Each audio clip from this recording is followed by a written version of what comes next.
Hello everyone, and welcome back to another WARNO Deck Deep Dive. This time featuring the new 76 VDV division that jumps into France with Nemesis 2.2. As we are recording this before the deck comes out, there might be a couple of changes until then, but this deck should be similar to what you will see in the live version. And yeah, I just want to go over what my thoughts behind this deck are and the building of it after playing it a couple of times.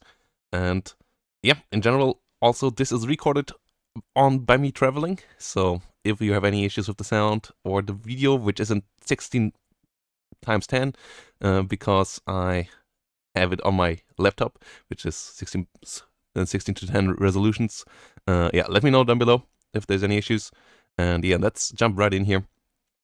Yeah, I got that laptop so I could record on the move as well, and that's only possible thanks to you guys and watching these videos. So if you want to support the channel, consider leaving a thumbs up down below so that I can keep them coming even from my holiday.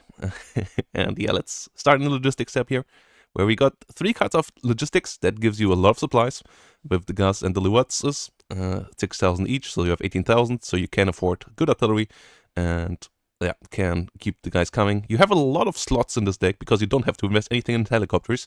So yeah, getting the 5 cards in here wasn't that hard. BMD-2 and BMD-1 here as the leaders. As the Luat's not really that great. Its off-road speed is pretty terrible. So I don't think it's really worth it for double the price compared to the BMD-1 here. Just the same off-road speed. And yes, it's a bit slower, but gets there. And this one having a cannon and ATGM and still being cheaper. Yeah, that really helps out. If this would be 3 availability, maybe, but for the current status here, just for the road speed, I don't think the Luatz is worth it. And then we come to the Infantry tab, which is obviously one of the strong points of this forward deploy, getting in their division. We start with the BMD-2s and the Dejan Comrade here, which gets Smoke Grenade and an Igla, good combo, really helpful for a leader that stays a bit back, can smoke itself off to rescue itself and can fire onto enemy helicopters or enemy planes trying to rush it. And yeah, that is really a nice leader for 100 points because it comes with forward deploy, so that is its only disadvantage. But the other leader here is not really a better option because it doesn't have smoke, and yeah, the RPG is solid and all, but not really something you need there. Plus it has less hit points, so yeah, Dejan Comrade it is.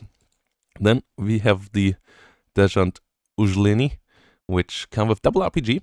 Importantly, with the RPG-7 VL as well, which has longer range, and then the RPG-22 with high rate of fire.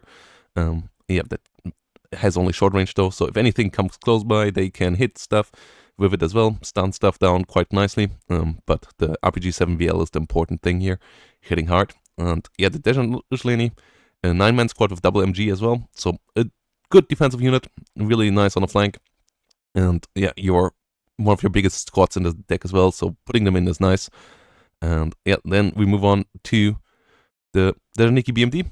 Important because the BMD-2 is a key factor of this deck. Like, you are a really mechanized deck with this deck, surprisingly. Like, yeah, the Russian air lift capabilities of BMDs is really helpful. And yeah, you have BMD-2s here. We will get more BMDs in the tank tab. And yeah, the BMD-2s helping out nicely, grabbing some early ground, and with the Conquerors also being pretty deadly. Dejaniki BMD second card, so you get a couple more. Dejaniki Medis for the couple of slots where Medis still are really, really helpful. Still a good, nice defensive unit with its ATGM. So the Dejaniki Medis card here, pretty important. Like, the other unit that you could consider over it would be the Polymachiki, as another way of fire support against decks where you don't need that much anti-tank. The Polymachiki might be the better option, but in general, I think the Medis here is a nice choice. I'm not a big fan of the Saperis here, especially the Saperi RPO with only 6 availability on a 5 hit point unit, but even the Saperis I'm not a massive fan of. DMG here, it is solid, but it is pretty expensive as well, so I don't think it is amazing either. And then yeah, we have the next Dejaniki here with AKS and RPG, just the classic 7-man squad, so solid unit. The BTRD, too expensive, but yeah, Dejaniki here doing a decent job. Spätskrupa V coming in next, RPG-27 and Satchel Charges Special Forces, 10 hit points. A really solid squad. 90 points is really expensive though. but you get a lot of firepower of these guys. They have submachine guns here, but medium machine guns. As a medium machine gun, that is not a great combo because they can't fire on the move with it.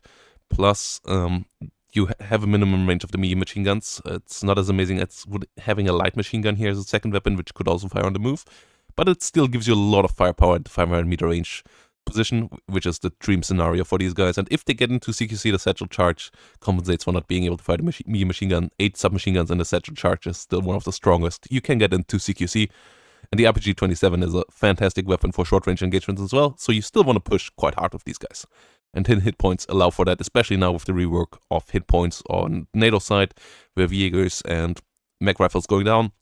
Like 10 hit points is really a strong benchmark. And then we have a couple more Conquerors here.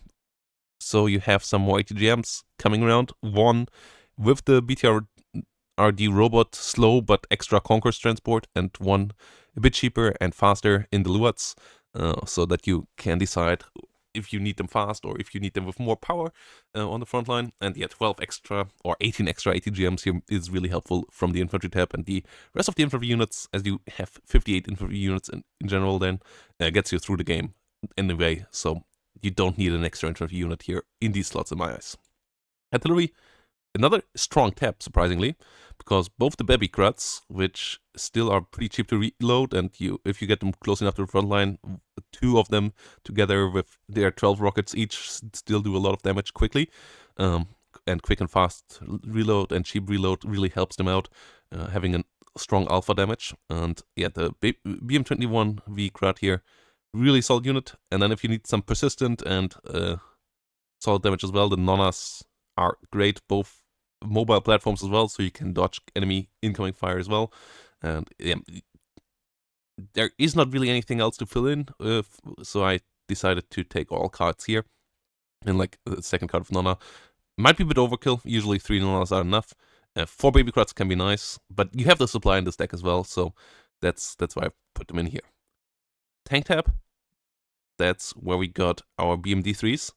I upvetted them to get even more firepower of them, because I feel like with 100 points each, you don't really want to spam 18 of them in one game. You have some BMD-2s as well next to all of this and so on, so getting the upvet here instead, and still having 4 per card, and having the Conquerors being more accurate and faster aim time, having all the other stuff more accurate, and being an absolute infantry delete machine with 30mm autocannon and 30mm grenade launcher as a combo, plus 2 PKTs if you can get them in range. Yeah, it means that this thing is really solid there, and you want to get the efficiency out of it. It can't tank much damage, but if you put them into the right spot, the Conqueror's M is deadly. If you put them into the right spot against infantry, the rest just deletes soft targets really quickly. So BMD-3 here, a solid unit for sure. Yeah, it just has to be played carefully, because 100 points is really quite expensive for a 3 frontal armor unit. So if you lose them, it's going to be painful, but yeah, they are on a similar level to Bradley's on the killing power side, and yeah, on the frontal armor side as well, so that's how you want to play them, and their soft target capabilities are even better, and that really makes them a nice unit. Conquerors then as a sneaky ATGM vehicle with upvet as well, because you have so many ATGM units already, you don't need the numbers of this here, so having extra quality, especially with the extra aim time reduction and the better accuracy, is quite nice on the Conquerors. So BMD-2 Conquerors on upvet as well, when you need the good stealth of them to get them into a nice spot. The Luats here only has the Fagot, and that's, I think, it's decently cheap as well, but it only carries 4, so the Conquerors here is what I go for usually. Recon, you get another 3 BMD-3s, so yeah, in general you are covered quite nicely with them. Spetrajedka coming in with 10 hit points, another really strong 10 hit point units. This one for the mid-range, but important part about these guys is that they have the RPG and the Eagler, and so they can defend themselves against vehicles trying to push them, and against light helicopters pushing them, and the SVD and the AKS 74 really give them decent firepower in the mid-range as well. The SVD stunning down units quite quickly. The BTRD Recon is not really worth it, so I just bring these guys in gases, as you want to get to the front line quickly. And yeah, no GSR or anything on these guys, but a really beefy recon squad is still a nice thing to have. And then the RT Red guys are the second guys. This trait is really helpful, really useful if you start to get used to it and use the radius of this to detect enemy units. And if you get a 2 or 3 out, so you can triangulate really nicely, like it helps you getting hits with the baby cruts, it helps you getting hits with the nonas, plus avoiding enemy strong points. You still need to get some other recon units out there to confirm what actually is there, but knowing that something is there and knowing where in general it could be is still a really nice feature. So the RT Red guys will need some time to get used to. I'm not perfect with it yet either, but it is a lot of fun to use, and yeah, you can absolutely get into the hang of it. BMD-3s, as I said, really nice to have, and yeah, having some very good optics and mediocre stealth like these guys. This is, for 15 points, this is a really good upgrade here. And having one of these with the rest of your BMDs, like BMD2s and BMD3s, is really nice. And yeah, these are really helpful for those pushes. Spetsnaz GRU is your GSR unit. Extra really good recon. The recon tab in this deck in general is really good. And then some fast going around BRDM2s for some extra very good optics recon. I'm not a big fan of the recon drone. It's a bit too easy to kill, and pushing it over the enemy front line takes too long and also is not as effective as I hoped it would be. So, don't know. I don't feel like I get my value out of these guys that often, so I currently wouldn't use it. And we'll see where this goes in the future, though. Obviously, it's a cool unit to look at and use, but I don't think it's really a unit that you should use for 1v1 competitive play at the moment. And in team games, it's even worse because there's so many AA units running around. Yeah, but we have to see where this goes. And then we come to the AA tab, which is surprisingly good as well. The Strela ones lately have impressed me by how fast they can run around and hunt down helicopters with their high speed on the road and off-road as well. 85 kilometers off-road is here the important factor, so they can just run onto a helicopter, shoot their missiles. If they miss, they run away. If they hit, they kill it, and yeah, do the job. And for 55 points each, and you get 8 of them, that is really solid. Like, they are a really good reactive response force. If you need to be a bit sneakier, the Eaglas have you covered, and the Eaglas here both get good transports as well. One is an Eagla transport, and the other one is the Shkrets, which is a great fire support, gun-mounted thing as well. And yeah, the Eagla vehicle here, the Dejan Eagla, solid range, helping you getting for 80 points 2 Eaglas at once. That is a really nice thing. Just can fire things down. Mediocre stealth at least, so it's not completely terrible in that end as well. So yeah, you can really get some shots off. And yeah, I would, as always, upvet my Eaglas here. You don't need more than 12 of these. Like, this is a lot of investment already. Plus 8 Strelas here, which unfortunately don't have the best red curve, if I remember correctly. Yeah, 5 is something to consider. Actually, I might leave it at 5 and see how that goes. Yeah, so this is a decent AA tab. Obviously only short range, no long range, but considering what it is at with this deck, like, you only need mostly anti-helicopter, and the things do that quite decently. Not having a 2,800 meter range anti-helicopter, though, is annoying, so you have to play around that. Like, against really strong ATGM helicopter decks, it's still going to be painful. Air tab, you got a lot of good stuff as well. Helicopter tab, not existent, but you have maybe some of the best, if not the best, air-to-air fighters now, with these MiG-31s being a nice upgrade over the MiG-31s we already have in-game, as this one has CQC missiles, so and together with the R33, it does 10 damage, or 12 damage there, so the hit of this one plus the hit of the R60M is a nice combo. The R60M, not the best missile in the game, but having these extra on is quite nice. And then the MiG-31 AA1, even crazier, because it has 2 long-range missiles and can basically shotgun long-range with these, so getting some hits here is nice. Both of these having mediocre accuracy, but having 2 8-damage missiles, it means that a lot of those 8 hit point planes are just completely useless against you, because one hit of either of these missiles and they are out of the sky, and against other planes, it's still quite nice. And this being fire and forget is an extra nice feature as well. The R40 TD1 is a really nice extra missile here on the MiG-21. So you have fantastic air superiority fighters. This MiG-31 also being okay at diving at helicopters, thanks to having a short-range missile here that can hit them, which always was an issue with the MiG-31s before. And then you have some great bombers as well. Su-24M LGB2 here with 3 hard-hitting, like really hard-hitting, big 1,500 kilogram laser-guided bombs, and they drop one by one. So you can hit 3 targets and nuke them out of existence in one run. And that is a crazy scary capability, especially if you can keep the air clean with the MiG-31s and the Su-24M seed, which has a good seed missile as well.